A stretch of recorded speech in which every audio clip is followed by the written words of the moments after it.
जो प्रीत निभा जो जी। मैंने रियलिटी शोज़ में जाना शुरू किया। 2011 में मैंने लिटिल चैम्प्स में पार्टिसिपेट किया।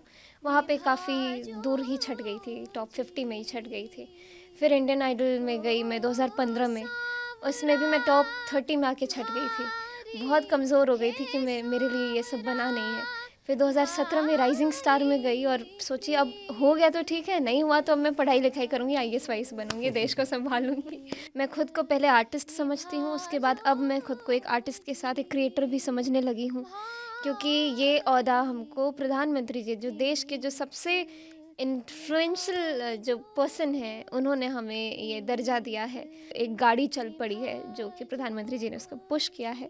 माइगव साथी, स्वागत है आपका हमारे लेटेस्ट पॉडकास्ट सीरीज में। आज हमारे साथ एक ऐसी शख्स मौजूद है जिनको इंट्रोडक्शन की कोई ज़रूरत नहीं, और फ्राइडे होने वाले नेशनल क्रिएटर्स अवार्ड के बाद तो और भी ज़्यादा माइगव साथीज के लिए इनके इंट्रोडक्शन की कोई ज़रूरत नहीं। We have here with us एक ऐसी शख्स जिनको सम्मानित किया गया कल्चरल एम्बेसडर अवार्ड के साथ नेशनल क्रिएटर्स अवार्ड में। We have here with us Maithili Thakur. Maithili ji, welcome to MyGov. नमस्ते, स्वागत है आपका।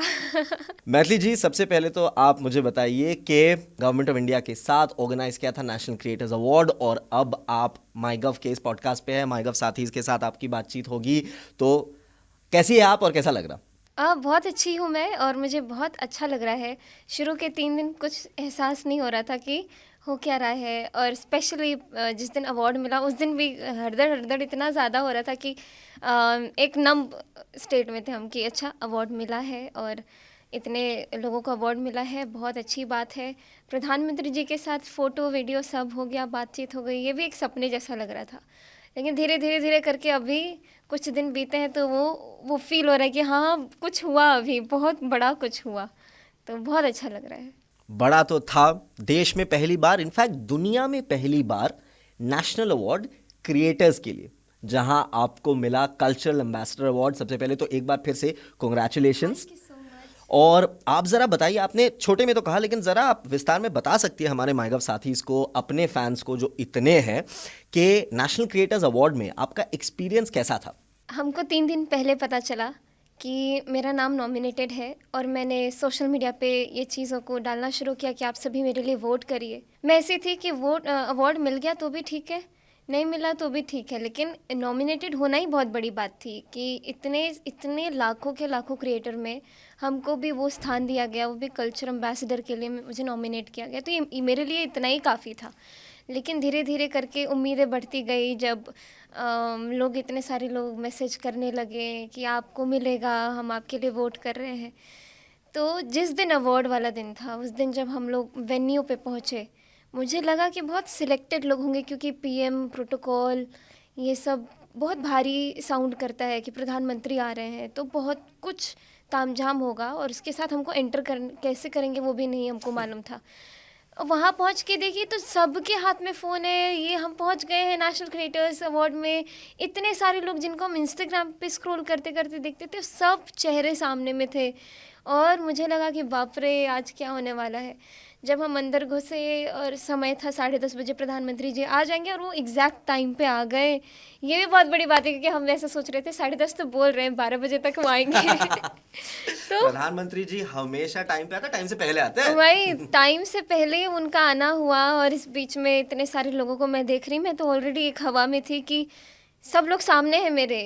जितने भी हम लोग, मैं खुद YouTube बहुत चलाती हूँ, एक बड़ी कंज्यूमर हूँ मैं भी सोशल मीडिया पे, तो मैं जितने लोगों को देखती हूँ सब मेरे आसपास बैठे हुए हैं, तो बड़ी अजीब सी सनसनाहट हो रही थी। लेकिन जब प्रधानमंत्री जी आए तो उनके सामने में सब ऐसा लगे सब शांत हो गया है। इन्फ्लुएंसर्स के इन्फ्लुएंसर हमारे बीच में आ गए हैं, उनकी एक एक बात मुझे इवन ये भी याद है, प्रधानमंत्री जी ने क्या क्या बोला, हम लोग को क्या क्या एडवाइस दी, और ये जो वो वर्ड्स यूज़ कर रहे थे, MVP, जो आजकल के जेनजी लोग यूज़ करते हैं, और अगर आपका कंटेंट के साथ क्रिएटर को अगर जोड़ दिया जाए तो इंगेजमेंट बढ़ती है, ये सब बातें मुझे उनकी ऐसे रट गई ना, दिमाग में छप गया जैसे। और जब उनके पास जाके अवार्ड लेने गई, मुझे उम्मीद नहीं थी मुझे गाने के लिए कहा जाएगा, लेकिन शिवरात्रि का मौका था, भजन मैं ऑलरेडी सुबह से सुन रही थी, तो जो सुना वही गा दी।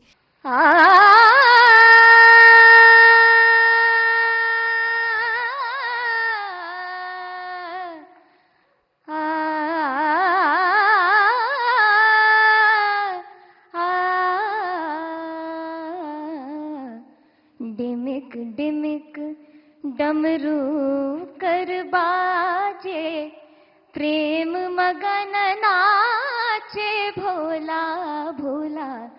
डिमिक डिमिक डमरू कर बाजे, प्रेम मगन नाचे भोला। उसके बाद मन किया फ़ोटो ले ही लेती हूँ, अब इधर आ ही गई हूँ तो, लेकिन डर बहुत लग रहा था क्योंकि प्रधानमंत्री जी के साथ ऐसे बहुत इतना हम फ़ोटो के लिए बोल भी सकते हैं कि नहीं। और मैंने फ़ोन निकाला कि मैं फ़ोटो लूँगी, वीडियो निकला हुआ था ऑलरेडी, मैं पता नहीं क्या हुआ ऐसे ऐसे किया मैंने। वो 2-4 बातें हुई प्रधानमंत्री जी के साथ, उसके बाद मैं आई और सांस ली, अवार्ड को देखा, अवार्ड मिल गया। तो ऐसा कुल मिला के ऐसा हुआ। क्या बात है। और जो दोनों मोमेंट्स की बात आपने की, आपका भजन भी वायरल हो गया बेहतरीन तरीके से, आपका वीडियो भी प्रधानमंत्री के साथ सेल्फी में लिया गया, वो भी वायरल हो गया। What a moment that was, नहीं? Thank you. बहुत अभी भी विश्वास नहीं हो रहा है कि मैं खुद रोज़ अपना इंस्टाग्राम खोल के चेक करती हूँ कि वो वीडियो असली है कि नहीं। असली है, आप ही ने लिया है।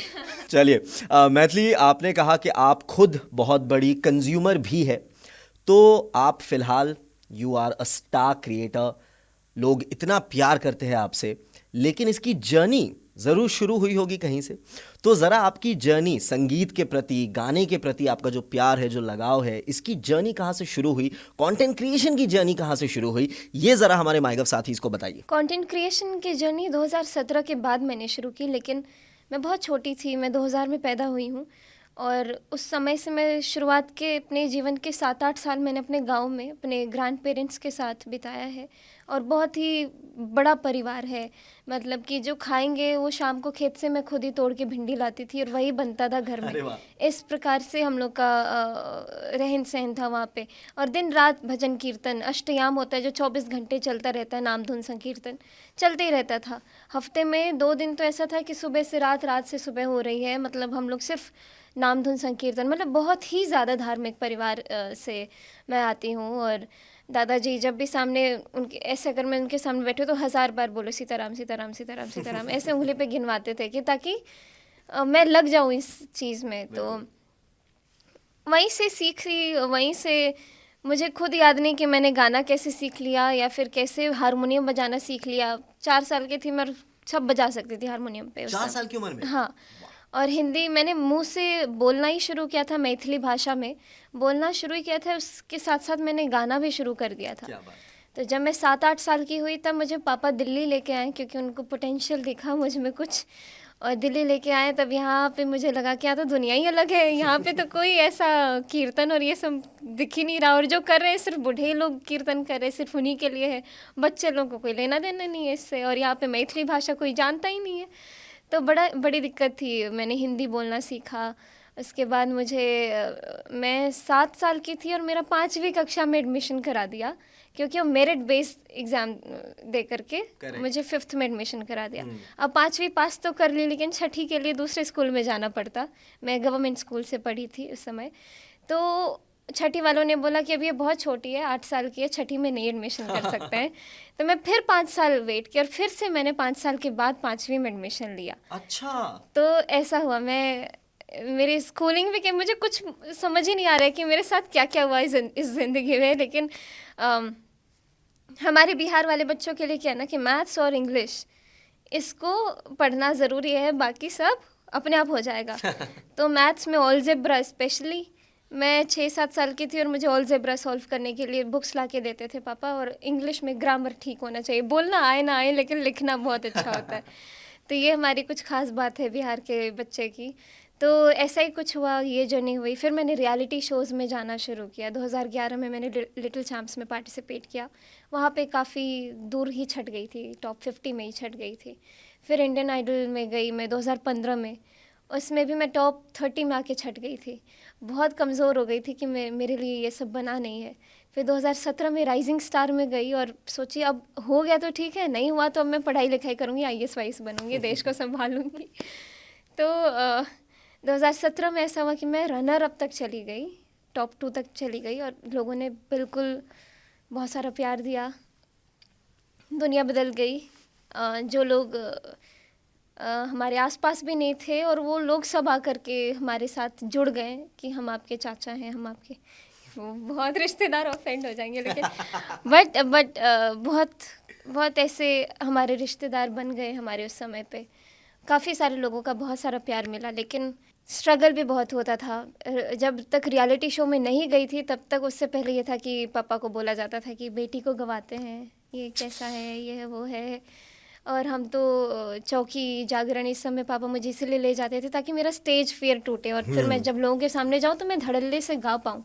तो वो छुड़ाने के लिए पापा मुझे हर जगह जहाँ पे अपॉर्चुनिटी मिलती थी वहाँ ले जाते थे। लेकिन अपने कुछ ऐसे लोग थे हमारे खुद के जो बहुत उसको नेगेटिव कमेंट करते थे, तो बहुत मन भी टूटता था। लेकिन मैं तो छोटी थी, मुझ तक वो उतना इफेक्ट नहीं करता था जितना मम्मी पापा को करता था। धीरे धीरे सब ठीक होते गया। राइजिंग स्टार में मैं गई, वहाँ पे लोगों ने काफ़ी प्यार दिया, रनर अप बन के आई, और धीरे धीरे मैंने वहीं पे सोशल मीडिया का अकाउंट बना लिया। मैं सोची अब तो कोई भूले ना, ऐसा जुगाड़ करना है, क्योंकि क्या बात। इससे पहले जितने भी लोग आते हैं जीतते हैं, सब कहीं ना कहीं एक भीड़ में चले जाते हैं। लोगों को याद नहीं रहता कि इंडियन आइडल के उस सीज़न में कौन विनर था, या फिर ऐसे करके हमको याद नहीं है कि कौन का कहाँ था। मैं चाहती थी मेरे साथ ही ये ना हो। तो सोशल मीडिया उस समय में बहुत ही ज़्यादा बूम किया था। सब अनलिमिटेड डेटा, ये सब नई नई नई बातें थी जो हमारे कान में आ रही थी। उस समय मैंने पहला सोशल मीडिया अकाउंट क्रिएट किया। 1000 फॉलोवर हुए तो बड़ा लगा कि अरे बाप रे, 1000 लोग मुझे फॉलो कर रहे हैं।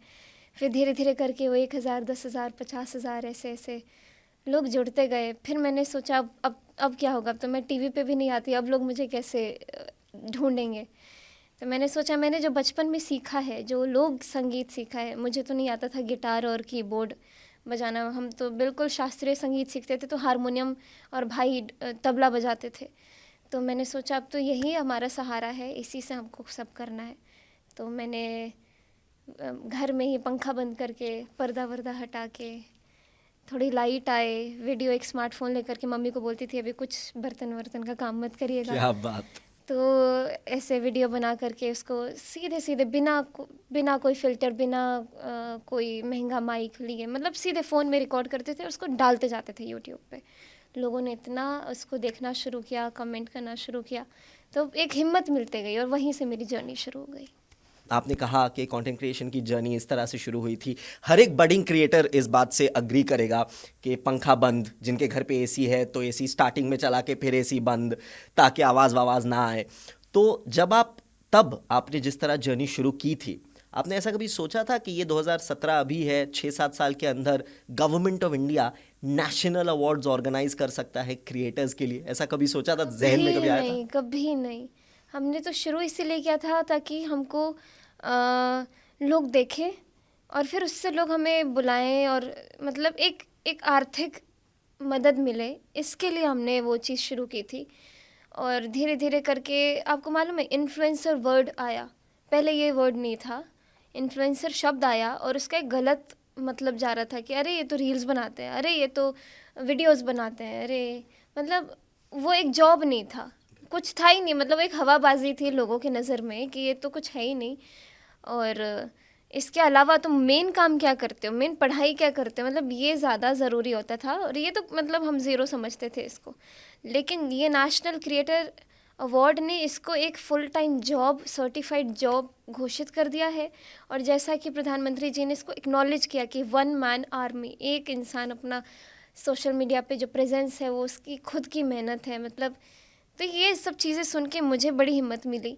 और मुझे लगता है कि नेशनल क्रिएटर्स अवार्ड अभी इसमें नॉमिनेट होने के लिए अगले साल लोग बहुत मेहनत करेंगे, लोग इस फील्ड में आएंगे और इसको एक फुल टाइम जॉब समझ करके इस पे मेहनत करेंगे। तो ये एक नया अपॉर्चुनिटी खुल गया है इंडिया में, और मुझे लगता है कि अब सारे देश इसको कॉपी करेंगे और हम लोग बड़े प्राउडली बोलेंगे। मैं तो काफ़ी भाग्यशाली हूँ जो मैं इसको प्राउडली बोल पाऊँगी कि पहला अवार्ड जब हुआ था तब मुझे अवार्ड मिला था। तब कल्चरल एम्बेसडर अवार्ड थी मैथिली ठाकुर।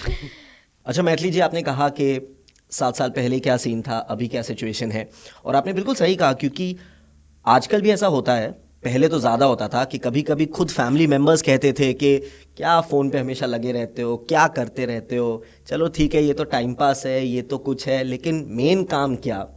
एक वो दिन था, एक आज का दिन है जहां गवर्नमेंट ऑफ इंडिया ने क्रिएटर्स को सम्मानित किया नेशनल क्रिएटर्स अवार्ड के साथ। तो ये जो पैराडाइम शिफ्ट हुआ है as a creator, as an artist, कैसा लगता है ये पैराडाइम शिफ्ट देख के? और अगर आपसे पूछा जाए इस पैराडाइम शिफ्ट की वजह क्या है, इसका श्रेय किसे जाना है? इसका श्रेय जैसे मैं क्या बोलूँ, बहुत सारी चीज़ें एक साथ जो सामंजस्य बैठना जिसको हम बोलते हैं। मैं खुद को पहले आर्टिस्ट समझती हूँ, उसके बाद अब मैं खुद को एक आर्टिस्ट के साथ एक क्रिएटर भी समझने लगी हूँ, क्योंकि ये ओहदा हमको प्रधानमंत्री जी, जो देश के जो सबसे इन्फ्लुएंशियल जो पर्सन है, उन्होंने हमें ये दर्जा दिया है। और उनका जो आइडिया था कि हम भारत के क्रिएटर हैं, लेकिन हम पूरे विश्व पे इम्पैक्ट डाल सकते हैं अगर हम अनेकों भाषाओं में प्रयोग करें।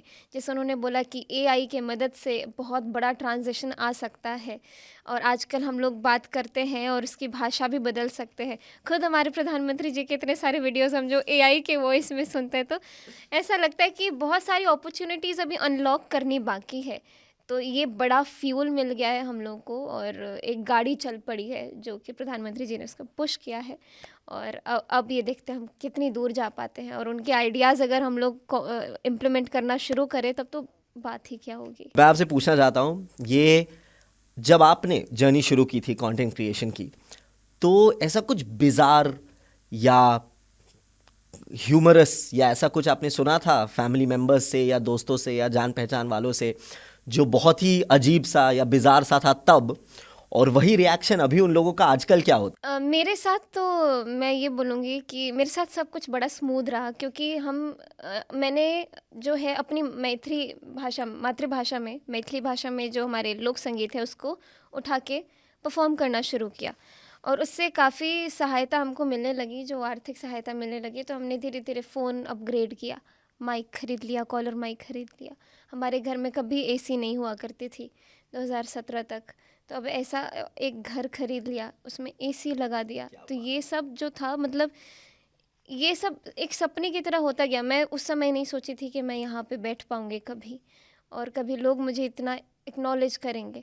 लेकिन हम तीनों भाई बहन ने जो अपनी जो मेहनत की है, मुझे लगता है कि मैं अपने गांव के लोगों को इंस्पायर कर पाऊँगी। मैं सभी उन पेरेंट्स को इंस्पायर कर पाऊँगी जो अपने बच्चों को रोकते हैं कि आप पढ़ाई लिखाई करो, ये सब में कुछ नहीं रखा है। बहुत सारे पेरेंट्स अभी, मैं तो काफ़ी लकी हूँ जो मेरे पापा ने मुझे कभी ऐसी बात नहीं कही है। लेकिन मेरे सामने बहुत सारे ऐसे बच्चे आते हैं जिनको ये प्रॉब्लम होती है कि हमारे परिवार में हमें कोई सपोर्ट नहीं करता है। तो ये भी अवार्ड जो है उस माइंडसेट को भी चेंज करेगा, जहाँ पे लोग सिर्फ डॉक्टर इंजीनियर के पीछे नहीं भागेंगे, जहाँ पे उनका मन है वो पैशनेट होंगे और उनको परिवार का सपोर्ट भी मिलेगा। पढ़ाई लिखाई आप कीजिए, अपने बच्चों को करवाइए, वो बहुत ज़रूरी चीज़ है। लेकिन अगर इस तरह की कला, इस तरह का पैशन बड़ा ज़रूरी वर्ड है, वो है आपके बच्चे में, तो as family members, as guardian, as parents, वो सपोर्ट बच्चों को देना बहुत ज़रूरी है। आप किस हद तक इसके पीछे भारत सरकार को श्रेय देना चाहेंगी, क्योंकि उन्हीं ने ऑर्गेनाइज किया ये पहली बार भारत देश में, इनफैक्ट पूरी दुनिया में क्रिएटर्स के लिए इस लेवल का अवार्ड पहली बार ही ऑर्गेनाइज हुआ था? बिल्कुल, इसका तो कम्प्लीटली क्रेडिट जाता है और भारत सरकार को, और साथ ही साथ जितने जो अंदर ऑफिसर्स बैठ के ये सब ड्राफ्ट करते हैं, ये सब आइडियाज़ कहाँ से निकालते हैं। क्योंकि मैं खुद वीडियोस बनाती हूँ, लेकिन मैंने कभी नहीं सोचा था कि ऐसी कोई चीज़ हो सकती है, ये अवार्ड इसके लिए हमको दिया जा सकता है। तो मैं उन सभी को थैंक यू बोलना चाहती हूँ, जितने भी लोग माई गव के जो जितने भी हमारे ऑफिसर्स हैं, जिन्होंने ऐसी सोच लाई कि हम लोगों को सम्मानित किया जाए। और सिर्फ हम ही नहीं, उन्होंने पूरे देश में जितने भी कंटेंट क्रिएटर्स हैं उनको एक बहुत बड़ा सम्मान दिया है, और मैं उनको धन्यवाद कहूँगी। और साथ ही साथ हमारे प्रधानमंत्री जी को, जो अवार्ड वाले दिन आए भी, और साथ ही साथ वो एक प्रधानमंत्री के तौर पे हमसे नहीं मिले, वो एक खुद क्रिएटर बन के उस लेवल पे आकर के उन्होंने हमसे जितनी बातचीत की, हमें जितना समझाया, सब कुछ बहुत ही प्रीशियस था। और मुझे नहीं लगता कि ये चीज़ और कोई ऐसा माहौल एंजॉय कर पाता, और हम लोग के लिए बड़ा ही अच्छा दिन था वो, जो हमने प्रधानमंत्री जी का वो रूप देखा। मुझे नहीं लगता कि ऐसे आम तौर पे लोग देख पाएंगे कि नहीं, लेकिन वो बहुत ही सब कुछ बिल्कुल एक मैजिक की तरह हुआ। चलिए मैथिली जी, ये जो सवाल है ये मेरे लिस्ट ऑफ क्वेश्चन में मैंने थोड़ा आगे रखा था, लेकिन आपने प्रधानमंत्री जी के रूप की बात की उस दिन, तो मैं ये पहले पूछूंगा। आप खुद कंटेंट क्रिएटर है, खैर आप सिंगर है, आप म्यूजिशियन है, तो उस एलिमेंट में ह्यूमर की उतनी ज़रूरत नहीं पड़ती। लेकिन जो बाकी कंटेंट क्रिएटर्स है, ह्यूमर काफ़ी हद तक अच्छा कंटेंट बनाने के लिए काफ़ी इंपॉर्टेंट हो जाता है, ह्यूमर, हास्यक चीज़ें। और नेशनल क्रिएटर्स अवार्ड में प्रधानमंत्री का एक कमाल का रूप पूरी दुनिया को देखने को मिला और उनके क्विक विट की, उनके इम्प्रॉम्प्टू ह्यूमर की तारीफ तो हो ही रही है पूरी दुनिया में, बल्कि वो पूरा वायरल हो चुका है सोशल मीडिया पे हर जगह। तो आपको उनका क्विक विट, उनका इम्प्रॉम्प्टू ह्यूमर उस दिन कैसा लगा? मैं इमेजिन ही नहीं कर सकती थी कि प्रधानमंत्री हैं, और जिस तरीके से वो हर एक अवॉर्डी से जो उनके ही स्तर पे आके बात कर रहे थे। मान लीजिए मैं आर्टिस्ट हूँ तो मुझे सिर्फ संगीत की समझ होगी, लेकिन उनको ऐसा लग रहा था हर चीज़ की समझ हो। चाहे वो जिनको ट्रैवल के लिए अवार्ड मिला, जिनको टेक के लिए अवार्ड मिला, जिनको एग्रीकल्चर के लिए अवार्ड मिला, वो सब के फील्ड में ऐसे माहिर थे कि उनको सब के बारे में सब कुछ मालूम हो। तो ये तो बहुत ही अविश्वसनीय थी, और मुझे लगता है कि ये एक खूबी मैं भी अपनी ज़िंदगी में लाना चाहती हूँ। मैं भी अपने अंदर एक बड़ी बदलाव लाना चाहती हूँ, और मैं काफ़ी इन्फ्लुएंस्ड हूँ प्रधानमंत्री जी से, और मुझे लगता है कि मैं वो जो उनका जो ये पावर है वो मेरे अंदर भी थोड़ा सा आए, ताकि मैं भी जब भी किसी से बात करूँ तो उनको लगे कि मैं उन्हीं की हूँ, जैसे वो और सबको फील करवाते हैं। मैथिली, मैं आपसे पूछना चाहता हूँ कि भारत में कंटेंट क्रिएशन का जो ये इनक्रेडिबल बूम हुआ है, इसके पीछे एक डायरेक्ट हाथ है डिजिटल बूम का भी। ऑब्वियस सी बात है, हर हाथ में स्मार्टफोन, हर घर में इंटरनेट, हर घर में वाईफाई। तो आपसे as a content creator, as an artist मैं पूछना चाहता हूँ, आपको क्या लगता है कि भारत में जो ये कंटेंट क्रिएशन का बूम है, इसके पीछे कितना बड़ा हाथ है, कितना बड़ा रोल है भारत के डिजिटल बूम का? सबसे पहले तो यही कि 2017-16 के आसपास में जो इंटरनेट फ्री सेवाएं आ गई थी, हर इंसान जो एक ऐप डाउनलोड करने के लिए उसको 1 घंटा लगता था, अभी 10 सेकंड के भीतर ही, मतलब 4-5 सेकंड में कोई ऐप डाउनलोड कर सकते हैं। लाइव जाने की कोई सुविधा नहीं थी, अब कोई भी इंसान कहीं भी बैठा है वहाँ से लाइव हो सकता है। तो ये सब डिजिटल जो बूम जिसकी हम बात कर रहे हैं, उसी के साथ साथ पैरेलल ही चल रहा था ये अपना कंटेंट क्रिएशन। एक बार वो सोर्स आ गया तो लोगों ने बिल्कुल डालना शुरू किया अपना अपना कंटेंट इंटरनेट पर, और बस यही है, कंज्यूमर हैं तभी कंटेंट चल रहा है। जैसा कि हम जानते हैं, अभी मैं बता रही थी 2014-15 के पहले कोई डिजिटल इकोनॉमी नाम की चीज़ नहीं थी। अभी हर चीज़ डिजिटलाइज हो गया है। हम लोग एयरपोर्ट पे जाते हैं तो आधार कार्ड दिखाना नहीं पड़ता है, सीधे फेस स्कैन कर लेता है, फ़ोन में आधार कार्ड आ गया है, सब कुछ इतना फटाफट हो गया है। और किसी को पैसे देने के लिए हमको ढूंढना नहीं पड़ता है, कैश लेके घूमना नहीं पड़ता है, फ़ोन पे कर दिया है, यूपीआई कर दिया है। ये सारी चीज़ें जो है एकदम से पूरी दुनिया, मतलब पूरा भारत ही एकदम बदल रहा है। हम सब्जी लेने के लिए भी जाते हैं तो भैया तक अपना क्यूआर कोड लेकर के बैठे रहते हैं। तो ये सब तो बिल्कुल ऐसी चीज़ें जो हम इमेजिन ही नहीं कर सकते थे कि ऐसा कुछ होगा, और भारत से अब और देश भी इन्फ्लुएंस हो रहे हैं। तो ये सब क्रेडिट तो ऑब्वियसली जो जो हमारे प्लान मेकर्स हैं उनको जाता है। तो मैथिली जी, आपने इतने कमाल के गाने गाए हैं जो इतने वायरल हुए हैं, उसमें से कोई एक जो आपके दिल के सबसे करीब गाना है वो हमारे दर्शकों के लिए? बहुत ही रैंडमली मैं कुछ सुना रही हूँ। आज ही सुबह मैं एक भजन सुन रही थी, मेरा भजन, जो मैं आपको 2 लाइन सुनाऊंगी।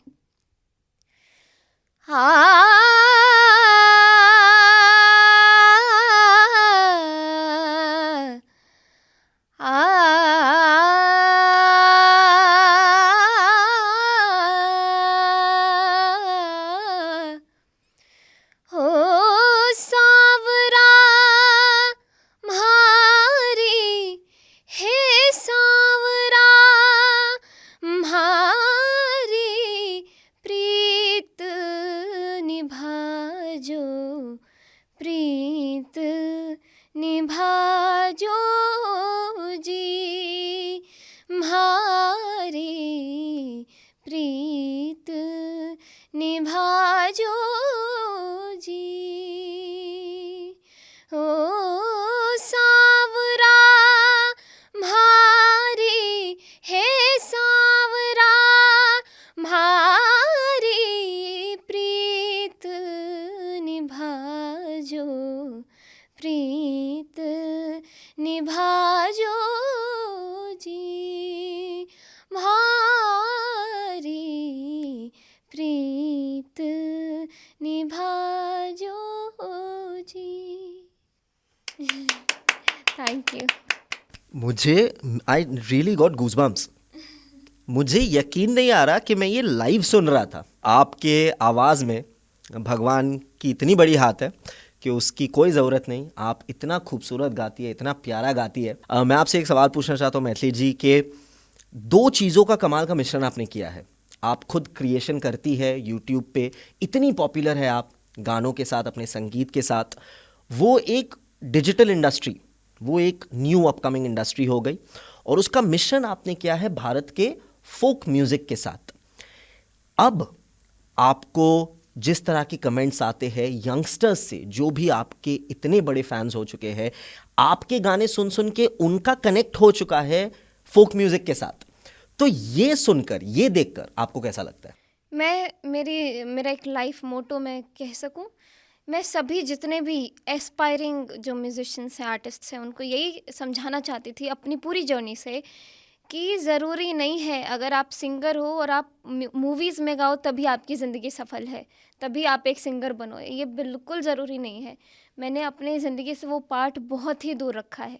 मैं लोगों के सामने ये प्रूव करना चाहती हूँ कि अगर आप मातृभाषा में, आपकी जो खुद की जो लैंग्वेज है उसमें गाएंगे और उसमें अच्छा गाएंगे, लोगों से कनेक्ट करेंगे, तो वो आपको ग्लोबल आइकॉन तक बना सकती है। और मैं अभी तो मैं बहुत ही कम हासिल किया है मैंने अभी, लेकिन मैं धीरे धीरे करके मैं लोगों के लिए अपनी लाइफ से वो एग्जाम्पल सेट करना चाहती हूँ कि मैं आपको बता पाऊँ कि सिर्फ बॉलीवुड गाना ही आपका लाइफ नहीं होना चाहिए, आपका जो मातृभाषा है, नहीं तो फिर आपके जो अन्य पड़ोसी राज्य के भाषाएं हैं उसको गा करके भी आप उतना ही मुकाम हासिल कर सकते हैं। मैथिली जी, पीएम मोदी के स्पीच में नेशनल क्रिएटर्स अवार्ड के दौरान मोदी जी ने खुद कहा, मोदी जी के दिल में क्रिएटर्स के लिए कितनी इज्जत है ये पूरी दुनिया को पता चला। और उन्होंने ये भी कहा कि भारत के क्रिएटर्स के पास ये ताकत है कि वो भारत के कल्चर को पूरे दुनिया में, जो ऑलरेडी इतना पॉपुलर है, उसको और पॉपुलर बना सके, उसकी खूबसूरती को पूरी दुनिया में और दर्शा सके। तो ये सुनकर, ये देखकर आपको कैसा लगा, और अब वो कितनी और प्रेरणा देती है आपको एज अ क्रिएटर? सबसे पहले कि हमारे लिए ये बहुत बड़ी बात है कि हम भारत के नागरिक हैं और हमारे पास इतना सब कुछ है, क्योंकि अन्य देशों में ये है कि उनका एक भाषा है और वो एक ही कल्चर है और वो चल रहा है बहुत बड़े स्पेस में। लेकिन हमारे भारत में हर छोटी छोटी जगहों में जाके हमारी बोली बदलती है, हमारा कल्चर बदलता है। अगर हम इसको ही एक्सप्लोर करके पूरी दुनिया को दिखाए तो वो खुद भौचक्के रह जाएंगे कि ऐसा कैसे हो सकता है। वो आते हैं, इससे हम लोग एक तरीके से टूरिज्म भी प्रमोट कर सकते हैं अपने अपने कंटेंट के माध्यम से। ज़रूरी नहीं है कि सिर्फ ट्रैवल व्लॉगर्स ही टूरिज्म को प्रमोट करें। जो लोग अपने कल्चर के बारे में वीडियोस बना रहे हैं, भारत के इतिहास के बारे में वीडियोस बना रहे हैं, कहीं ना कहीं वो बहुत प्रभावित करते हैं जितने हमारे फिरंगी हैं, कि वो हमारे देश में आए और वो उस चीज़ को एक्सप्लोर करें। तो हम मतलब ये बहुत ही बड़ी बात है कि हमारे पास इतनी सारी अपॉर्चुनिटी है, इतना सारा स्पेस है खेलने के लिए, एक्सपेरिमेंट करने के लिए। तो हम वही आह्वान करते हैं कि आप भारत में आइए और भारत की खूबसूरती को देखिए। मैथिली जी, मैं आपसे पूछना चाहता हूँ कि पहला नेशनल क्रिएटर्स अवार्ड हुआ क्रिएटर्स के लिए, इन्फ्लुएंसर्स के लिए, स्टोरी टेलर्स के लिए।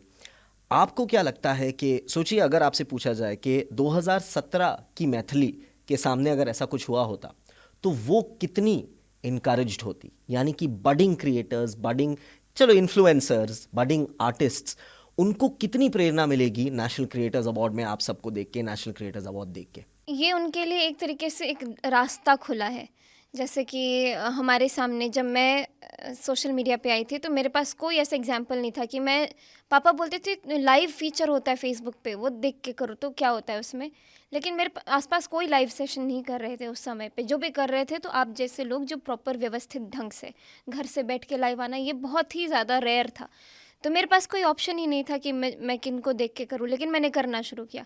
यही अब है कि ये एक ऑप्शन, एक दरवाज़ा लोगों के सामने में खुल गया है कि ये एक रास्ता है जहाँ पे हम चल सकते हैं। ये अवार्ड डे जो है, ये जो नेशनल क्रिएटर्स अवार्ड है, इसको नेशनल का दर्जा मिला है, तो वही है कि सबके लिए ये बहुत बड़ी बात है कि आप आइए, हमारे साथ जुड़िए। और हमारी एक बहुत बड़ा सा हमारा एक समूह है और हम सबको बुलाना चाहते हैं कि आप भी आइए, आप भी कंटेंट बनाइए, क्योंकि हर एक इंसान के अंदर कुछ ना कुछ यूनिक बात होती है जो वो दबा के रखते हैं, जब तक उसको एक साहस न दिया जाए, एक पुश न दिया जाए। तो प्रधानमंत्री जी के इस फैसले से, इस नेशनल क्रिएटर्स अवार्ड से एक पुश मिला है और सभी को ज़रूर एक न एक बार तो अपनी लाइफ में ये आजमाना चाहिए। प्रधानमंत्री की पुश की आपने बात की, स्पीच के दौरान उन्होंने ये भी कहा कि कंटेंट क्रिएट करना फॉर सोशल गुड एक बहुत ज़रूरी चीज़ है और क्रिएटर्स की एक रिस्पॉन्सिबिलिटी भी होनी चाहिए। तो ये आप तो ऑलरेडी उसको इम्प्लीमेंट करती ही है अपने काम में, और ज़्यादा किस तरह आप अपने काम में उसको इम्प्लीमेंट करना चाहेंगी आने वाले महीनों में, सालों में? बिल्कुल मैं अभी धीरे-धीरे मेरा मेरा विज़न यही था कि मैं अपनी लोक जो मातृभाषा के साथ-साथ जो मेरे आस-पास के जो राज्य हैं, उन भाषाओं में लोक संगीत गाऊँ, ताकि वो जितने भी मेरे ऑडियंस हैं, वो हर भाषा का टेस्ट जो उन्हें है, वो मेरे गानों से मिले। लेकिन जब प्रधानमंत्री जी ने खुद स्पेसिफिकली ये बात कही है कि आप देश से भी आगे बढ़कर बात कर सकते हैं, जैसे कि सिर्फ भारत की ही भाषा नहीं, जो अन्य जो कंट्रीज़ हैं उनकी भाषाओं में भी कंटेंट बना सकते हैं। तो ये एक दिमाग में मेरे बैठी हुई है ये बात, तो मैं खुद और अभ्यास करूँगी कि मैं उनकी इस बात पे खड़ी उतर पाऊँ। और ये जो उन्होंने आइडिया दिया है कि आप भारत को और जो जो भारत और उनके पड़ोसी देशों की जो मैत्री है, वो भी हम लोग स्ट्रेंथन कर सकते हैं। मतलब हमको वो इतना वो दर्जा दिया है प्रधानमंत्री जी ने कि हम ये काम कर सकते हैं। तो हमारे ऊपर एक ज़िम्मेदारी भी है जिसको हमको फुलफ़िल करनी है कि सिर्फ़ ये काम सिर्फ़ पॉलिटिशियंस या फिर सिर्फ़ अफ़सरों का ही नहीं है। हम लोगों का भी बड़ा योगदान रहेगा कि हम अलग-अलग देशों को कैसे भारत से जोड़ें अपने कंटेंट के माध्यम से। तो ज़रूर हम इस पे बहुत सारी मेहनत करेंगे। चलिए, मैं आपसे एक ये सवाल कम, और ये मैं आपसे कहना चाहता हूँ कि अगर आपके पास कोई मैसेज है जो आप पीएम मोदी से बात करना चाहेंगी, उनको कहना चाहेंगी, तो वो क्या होगा? बहुत सारी बातें हैं। एक तो मैं ये अपॉर्च्युनिटी बिल्कुल नहीं छोड़ूँगी। मैं प्रधानमंत्री जी को मैं बुलाना चाहती हूँ कि आप हमारे मिथिला में आइए, और वहाँ का खान-पान, स्वागत-सत्कार जिसकी मैं खूब बातें करती हूँ जब भी मैं स्टेज पे जाती हूँ। तो मैं सबको बोलती हूँ कि आप मिथिला में आएँगे तो आपको ऐसे स्वागत-सत्कार किया जाएगा। तो मैं प्रधानमंत्री जी को भी आमंत्रित करना चाहती हूँ कि वो हमारी मिथिला में आएँ, और यहाँ पे भी बहुत सारे ऐसे लोग हैं जिनके अंदर बहुत सारा टैलेंट छुपा हुआ है, और वो आपको देखते ही उनके अंदर एक बहुत ऊर्जा आएगी, जैसे उस दिन मुझे बहुत सारा मोटिवेशन मिला। तो मैं आपका स्वागत करना चाहती हूँ कि एक बार आप मिथिला में ज़रूर पधारें और हमको वो अवसर दें कि हम आपकी खातिरदारी करें। लिस्ट ऑफ क्वेश्चंस में नहीं था, लेकिन आपसे बातचीत करके मुझे इतना अच्छा लगा। आई होप आपको कैसा लग रहा मुझे लग रहा है कि अभी बातचीत शुरू ही हुई है। है? चलिए, मैं जल्दी से आपसे एक सवाल पूछना चाहता हूँ, बिकॉज आप कुछ ही दिनों पहले पीएम मोदी ने अपनी एक स्पीच में कहा था कि भारत के 4 स्तंभ हैं: किसान, नौजवान यानी कि युवा, महिलाएं और अंडर प्रिविलेज्ड। आप 2 सेक्टर्स को बहुत कमाल तरीके से रिप्रेजेंट करती है, एक तो युवा, दूसरी महिला। तो मैं आपसे पूछना चाहता हूं कि भारत देश में पिछले दशक में इतना सारा डेवलपमेंट हुआ है। अगर हम इसरो की तरफ नज़र डालें तो कितने लीडिंग साइंटिस्ट्स अब फीमेल साइंटिस्ट्स हैं। हम एयरफोर्स की तरफ नज़र डालें, आर्मी की तरफ नज़र डालें तो कोई अंतर ही अब नहीं रहा है। हम स्टार्टअप कल्चर की तरफ नज़र डालें तो कितने एंटरप्रेन्योर्स, कितने फाउंडर्स, अभी कोई अंतर ही नहीं है। फीमेल फाउंडर, मेल फाउंडर सारे which are female also, male also. तो इतना जो बूम हो रहा है भारत देश में, इतना डेवलपमेंट पिछले 10 साल में, नारी शक्ति में इतना काम हो रहा है, इतना डेवलपमेंट हो रहा है विमेन एम्पावरमेंट में, ये देखकर आपको as a young Indian woman, as a young Indian citizen कैसा लगता है? वही तो, अभी देखिए ना, पहले ग्रामेटिकली भी अब माहौल बदल रहा है। चेयर मैन बोलते थे, अब चेयर पर्सन बोलने लगे हैं। ऐसे ऐसे बहुत सारे उदाहरण हैं। और जहाँ तक आपने इसकी बात की कि औरतें कितने सारे स्टार्टअप में इन्वॉल्व हो रही हैं, तो मैं खुद बिहार खादी और बिहार हैंडीक्राफ्ट्स की ब्रांड एम्बेसडर हूँ। तो मैं जब जब मैं बिहार जाती हूँ, मैं सबसे मिलती हूँ, और मैं ये देख रही हूँ कि मैं इन बस 2 साल में, मैं पिछले साल मैं बनी थी, या उसके भी पिछले साल में इतना ज़्यादा फ्रीक्वेंट हो गया। हाँ, तो उस समय में ऐसा था कि विमेन जो स्टार्टअप में जो विमेन का जो रोल था वो बहुत कम था उस समय। अभी बस 2 साल पहले की बात है बस। लेकिन अब मैं जितनी बार हर महीने जाती हूँ और विज़िट करती हूँ तो पता चलता है, अच्छा, इन महिलाओं ने पापड़ का स्टार्टअप खोला है, इन्होंने चार का स्टार्टअप खोला है। हमारे बिहार में क्या है ना कि महिलाओं को अभी भी उतनी आज़ादी नहीं दी जाती है। लेकिन ये सब स्टार्टअप वाला आइडिया जो है वो क्या है, घर पे बैठे ही, अपने घर में बैठे ही बच्चों को भी संभाल रही हैं, उनके पति को भी कोई ऑब्जेक्शन नहीं है, और घर में बैठे बैठे वो एक बिजनेस वुमेन बन रही हैं। तो ये सब जो ताकत मिलती है वो कहीं ना कहीं इसमें जो मन की बात, हमारे प्रधानमंत्री जब हर बार आकर के एक एक टॉपिक पे जब बात करते हैं, मैं ये, जब देश के प्रधानमंत्री की बात होती है कि वो एक ऐसे इंसान है कि देश का हर एक इंसान उनकी तरफ देखता है कि उनकी बात क्या है, वो किसको एक्नॉलेज कर रहे हैं, वो किसके लिए बोल रहे हैं। तो इससे हमको काफ़ी एक जो बोलते हैं ना कि सिर्फ बातों से ही नहीं और एक उनके एक्शन से भी हमें काफ़ी कुछ ऐसा होता है कि हम भी कर सकते हैं, हमारे अंदर भी वो साहस है। जब वो एग्जाम्पल देते हैं कि केरला में ये हुआ, वहाँ की महिलाएं ऐसे कर रही, तो हमको भी लगता है क्यों ना बिहार की भी महिलाएं ऐसे कर रही हैं। तो ये सारी बातें हैं जो बहुत ही खूब हैं प्रधानमंत्री जी के बारे में, और मैं उनको कितनी बार धन्यवाद कहूँ, बहुत कम होगा। रैपिड फायर सवाल, और इस सवाल का जवाब हमें आपसे दो अलग अलग चाहिए, एक तो हिंदी भाषा में और एक आपकी मातृभाषा में। एक शब्द अगर आपसे पूछा जाए, एक शब्द पीएम मोदी को डिस्क्राइब करने के लिए, one word to describe PM Modi. ओह, इतने सारे शब्द है, ये बहुत वो है। चलिए, एक हिंदी में बोल दीजिए और एक आपकी मातृभाषा में बोल दीजिए, या आप इंग्लिश में भी बोल सकती हैं। MVP। Most valuable player, nice, good one. और अगर मातृभाषा में बोलेंगे तो नीमन हम बोल सकते हैं, क्योंकि वो शब्द ऐसा है जो बहुत दिल से निकलता है कि बहुत नीमन इंसान। चलिए मैथिली जी, आपने जैसे थोड़ी देर पहले कहा, लग ही नहीं रहा है कि कुछ आधे घंटे 35 मिनट से हमारी बातचीत चल रही है, इतना मज़ा आ रहा। लेकिन उससे पहले मैं चाहूँगा कि आप कैमरा की तरफ देख के हमारे माईगव साथीज़ को और अपने फैंस को कुछ मैसेज अगर आप देना चाहें। जितने भी मेरे साथी हैं, जितने भी मुझे सुनने वाले लोग हैं, माईगव के जितने लोग हैं, सभी साथियों को बहुत सारा प्यार मेरी तरफ से, बहुत सारा धन्यवाद मेरी तरफ से, क्योंकि आप लोगों का बहुत सारा प्यार मुझे मिलते जा रहा है। मतलब मैं दो हाथ से कितना बटोरूं, लेकिन मैं सभी को इसी माध्यम से धन्यवाद कहना चाहूँगी, इस पॉडकास्ट के माध्यम से। और बस ये है कि आपका प्यार कभी ना रुके, हमेशा मुझ पर ऐसे ही बरसाते रहेगा। और हम आपके लिए बहुत सारे वीडियोस, चाहे अलग अलग भाषाओं में हो, चाहे आपके जो भी सुझाव आप लोग मुझे DM में भेजते हैं इंस्टाग्राम पे, मैं सब पे काम करूँगी। और thank you so much. Thank you so much to you Maithili ji. Thank you. इतना ज़्यादा अच्छा लगा आपसे बातचीत करके, आपको कैसा लगा? मुझे तो बहुत अच्छा लगा, मुझे बहुत अच्छा लगा। थैंक यू सो मच, बहुत कंफर्टेबल फील कराया आपने बातचीत करते वक्त। Thank you so much, absolutely our pleasure. Ladies and gentleman, cultural ambassador of the year, पहले नेशनल क्रिएटर्स अवार्ड की मैथिली ठाकुर। इसी तरह आप उनके गाने सुनते रहिए, उनके कंटेंट को देखते रहिए, क्योंकि कमाल का कंटेंट इनके चैनल पे आपको मिलता है। और अगर आपको आज का ये पॉडकास्ट अच्छा लगा तो लाइक और शेयर ज़रूर कीजिएगा, और इसी तरह के और कमाल के कंटेंट के लिए देखते रहिए माईगव। मैं आपका दोस्त कोरक रॉय, साइनिंग ऑफ।